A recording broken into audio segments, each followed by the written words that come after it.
The sheriff of Broward County in Florida refuses to resign and recently said in a televised interview that he has amazing leadership skills. Despite the fact that we now have reports that his deputies stayed outside the building as the massacre was occurring because they had been instructed not to enter without their body cameras being switched on first, and that caused the delay.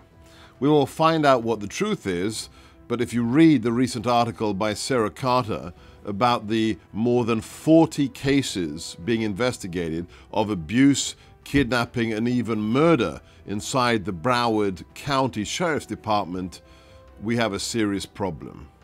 But what if you don't live in Broward County? What if you have nothing to do with that school shooting? Nevertheless, lessons must be drawn, conclusions made. Why? Everything has changed in recent years. This isn't just about the mentally unhinged in a school shooting. We've seen that before in Columbine. But things have changed with the terrorist threat as well. Look at what happened in San Bernardino with the people mowed down by their fellow co-workers at a Christmas party. Or look at the Pulse nightclub massacre with over 50 people killed by a jihadi. The world has changed. Most police departments, I have talked to several of them, consulted with them, have changed their protocols. When they arrive on the scene of a potential active shooter situation, whether it is a terrorist or whether it's somebody else, they don't wait. They don't set up a perimeter. They don't call for the hostage negotiator. They enter the building immediately because there may be nobody to negotiate with if it's a suicide attack.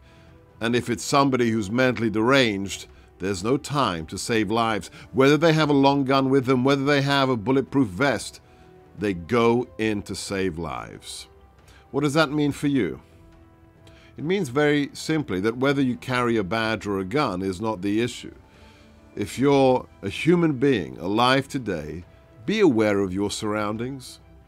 When I went to the mall with my children when they were small, if we sat down at a restaurant or went into one of the shops, I'd play a game with them. I'd say, hey, how many entrances to this building?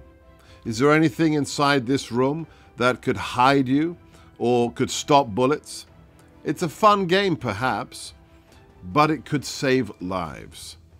As one police department has said, always have a plan. If you find yourself in such a situation where your life or the lives of your loved ones are on the line, there are three things you must do. Number one, run. Flee the scene of the attack. If you can't do that, then hide. If you can't hide from the attacker, your last option, the option you must take, is to fight. I have a license to carry a gun in the state where I live in America, and I carry it in case I need it, because I would much prefer to carry a gun and not need it than to need it one day and not have it on me. But if you don't have the mental fortitude, you don't wish to carry a gun, that's okay. Still have a plan to fight. I don't care if it's your bare hands. I don't care if it's a fire extinguisher. Save the lives of yourselves and your loved ones. Never give up, to quote Winston Churchill. Don't be a Chicken Little. Don't live your life afraid.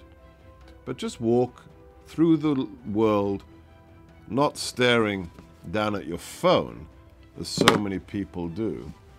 But be aware of your surroundings. And if something bad happens, remember, have a plan. Thank you for watching the Gorka Briefing.